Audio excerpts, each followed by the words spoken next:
after the game, Brady comes out and says, oh, actually, you know what? I am coming back for another season. Coincidence? I think not. That is the Ronaldo effect in effect. Today on the show, we talk round one of the NRL. Football, cricket, also swimming, albeit the unexpected kind, as Alex Carey goes for an unintentional dip. We've all been there, a few too many G&Ts in the hotel pool. This is $0 given. My name is Jake Buckley. You can call me the Master Bucks or whatever you will. This is the show where we recap the entire week in sport. So let's see what you, the people, had to make of it all. Ladies and gentlemen, the NRL is back, and we had a handful of surprises. One of the bigger ones being here, the Panthers winning against the Sea Eagles. They didn't just get beat, they got absolutely rolled. Parramatta came bloody close to fumbling the first game of the season as well too, but they just managed to hold on. Their defense was bloody shocking, but in all fairness, I don't think I've ever seen a try quite like this before. What do you do about a try like that? So yeah, we'll cut them a little bit of slack for 4 points. But how about Payne Haas with a 168 meters gained game. Yeah. The guy's unreal. He had like nearly 80 or 90 something points in fantasy. It was ridiculous. But the ladder looks like this. I don't even know why we're looking at it. It's round bloody one, but hey, whatever. You see the Panthers on top and hilariously the Seagulls on the bottom. Same energy. I love that. They got the framing and everything perfect.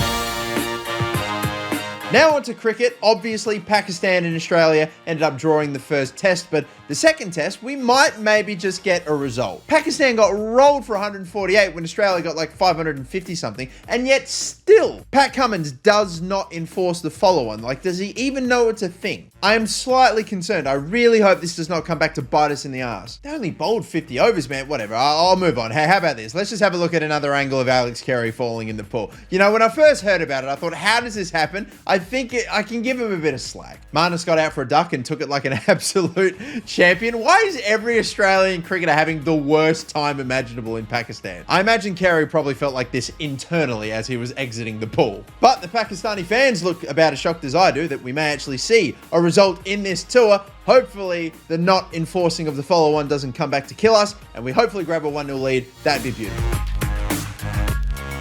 On to the football, by the way. In Champions League a few days ago, we had the insanity of this certain man, Karim Benzema, scoring a hat-trick in next to no time to knock out PSG. Paris Saint-Germain are actually cursed in the Champions League. I don't know what anyone in that club did to piss off the football gods. They had Messi, Mbappe, and Neymar and couldn't get through. And one of them is buggering off to Real Madrid at the end of the season for nothing. They could have sold him to Real Madrid for like 200 mil, and now this happens. I'm not surprised by the reaction. How fat an L can one take? We saw bloody Cristiano Ronaldo score a hat-trick against Tottenham to make him the leading goal scorer in the history of football. What a legend. Throughout his illustrious career, Ronaldo has scored a goal every 112 minutes. That is just insane to think about, especially when you consider the fact that Messi has scored a goal every 104 minutes. I'm just saying, choose your goat wisely. And speaking of goats, even Tom Brady was in the house to see Ronaldo's masterclass. And the very next day, after the game, Brady comes out and says, oh, actually, you know what? I am coming back for another season. Coincidence? I think not. That is the Ronaldo effect in effect. Oh dear, in other news, we saw Chelsea beat Newcastle, but they had to rob the living daylights out of them in order to get it done. Yes, I am still salty, but I'm allowed to be. We were legit robbed. Bloody get your head out, VAR. He's holding him like a damn shopping bag.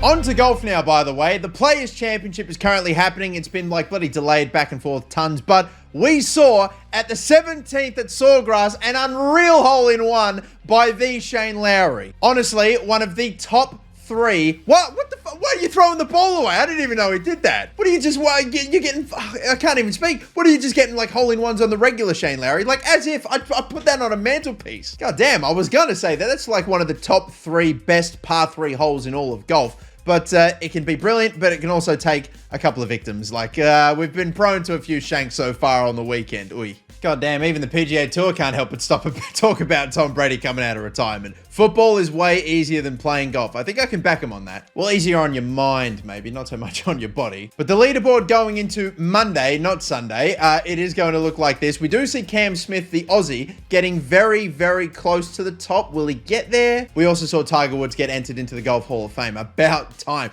As if you didn't induct him before more, like 5 years ago. How was he not inducted the day after his last Masters win, bro? I don't understand. He's a legend. Will he be Legend of the Week? That is going to be up to you though, people. I asked you all on my Twitter for your nominees for the Legend of the Week, and this is who you had to say for this week. Doesn't look like any Tiger Woods nominees yet. Lee Wood gets one. This guy had one of the best boxing fights ever and one of the more unreal finishes. He knocked out his opponent and punched him out the ring. It was actually a very scary moment where the fighter that fell out was in a bit of danger, but he's all good now, and we can celebrate what is a ridiculous KO. LeBron James for 30K, 10 and 10. Yeah, just a ridiculous achievement. If you don't know, he's the only player in NBA history with 10,000 points, 10,000 rebounds, and 10,000 assists. And he doesn't just have 10,000 points. He's got 36,000 points, man. What the hell? We see some nods for Tom Brady. I won't give it to Tom, but I love the fact, I need to point this out, someone paid $500,000 for the ball that he threw his last touchdown with,